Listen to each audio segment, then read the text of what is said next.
gaztetxean proiektu batekin, lehenengo udaletxearekin batzarrak ekiten, lortu algendun bedaiek ematea gaztetxea. Eta batzar horietan ikusten genuen momentu horretan udaletxeak ezin zuela gaztetxe hori eman, horrezkon dagoen egoeragatik. Eta orduan ikusi genuen okupatzea oso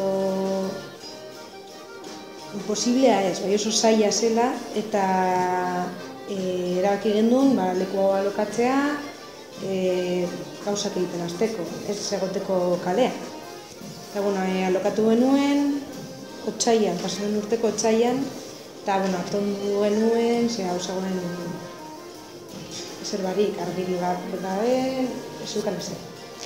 Eta atondu genuen eta apirilarako ireki genuen. Ireki genuenetik ona egin ditugu kontzertuak, hitzaldiak, mentzako tailerrak, mila gauza, etortzen zitzaizkigun. Eta, jaietan kriston giroa sortu genuen, alde honetan, oso ondo joan ziren jaiak, nire ustez. Eta jaiak bukatu zirenean, pentsatu genuen pintxopote bat egitea, alokairua pagatu ahal izateko. Eta hasi ginen pintxopoteak egiten, baina ez genuen bakarrik pintxopote bat egitea nahi. Nahi genuen pintxopoteak beti dira argazki erakusketa batekin, edo kontzertu batekin, ez dakit, okurritzen zaigun gauza. Alkatetxaren esanetan edo, gu pintxopotea hasi ginenean egiten, guretzako zen hau ekonomikoki bideragarria izateko ekintza bat, baina aldi berean ez genuen barra bakarrik zabaldu eta listo. Hau da, lotu genuen gure behar ekonomikoak, lotu genituen kulturarekin edo ekintzekin. Eta alkatetxak alde batetik esaten duena da, guk ez ditugula zergak ordaintzen edo, eta tabernentzako, herrian dauden tabernentzako ez dela ona eta ez dela legezkoa edo. Dirudienez, jaso ditu auzokideen keza asko edo egiten genituenean kontzertuak beti deiak berari, bere telefonora, ez dakit zer, da olakoak. Esan beharra dago, gaztetxea zabaldu genuenean, udalak edo ezekiela nola legeztatu gaztetxe moduko lokal bat, eta egin zutena izan zen pixka bat, ez dakit nola zen, la vista gorda edo, baina, guretzako egokia zen eta ez zegoen inolako arazorik horrekin. Baina, beraren esanetan, momentu honetan,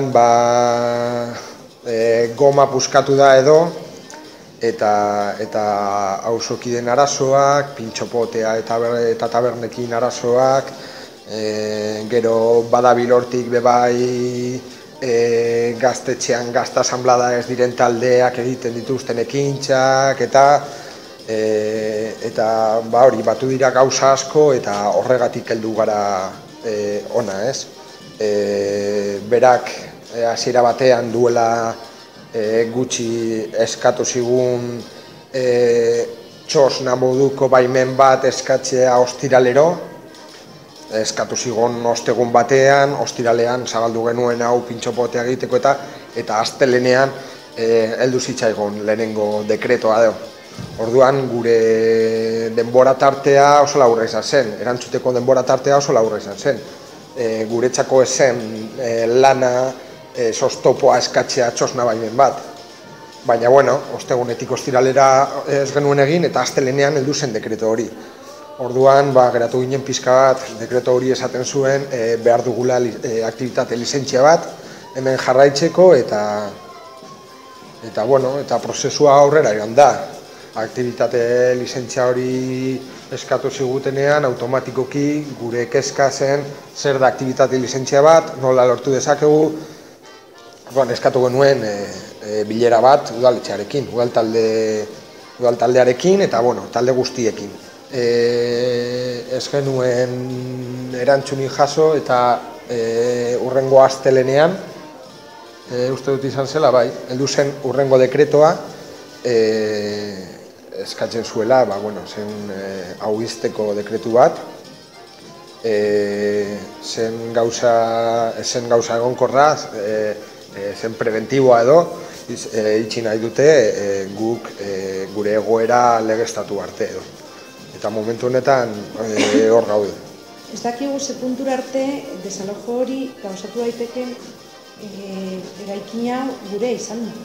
Zuk alokatzen duzunean leku bat zurea modukoa da, eta guk kontratu hori dugu apurtu, eta orduan ez dakigu nola joan daiteken desalojo bat zurea den leku batetik. Ez dakigu. Ikusten dugunean nolakoa izango den, pentsatu daitugu aktuazio egoera, ezken momentuz. Claro, daukagun arazoa simplea da. Haien asmoa da iztea preventiboki, ez? Eta gure asmoa uste dugulako gure akatsak egin ditugula, baina momentu honetan gure proiektua aurrera joan behar dela, gure asmoa izango da hemen geratzea edo gure jarduera mantentzea. Beraz, izte hori eta gure jarduera talka egiten dute. Orduan, hortik dator desalojoa. Uste dut ez dela inoren helburua edo nahia hau desalojatzea, berez. Bai iztearena, alkatetxaren partez eta bai gure jarduerakin jarraitzea gure partez.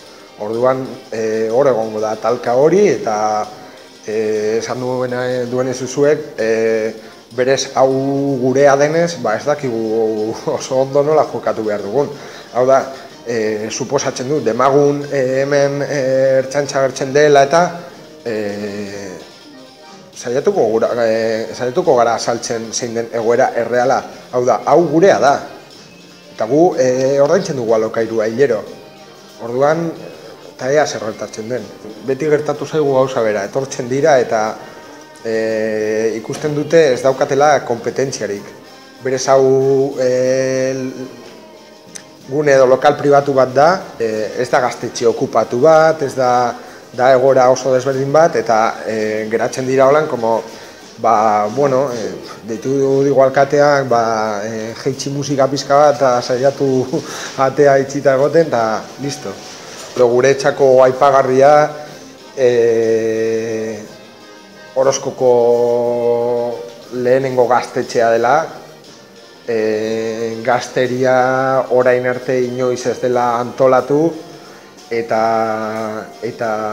bapatean udalean agertzen diren politiko batzuk nahi dute hori suntxitu edo.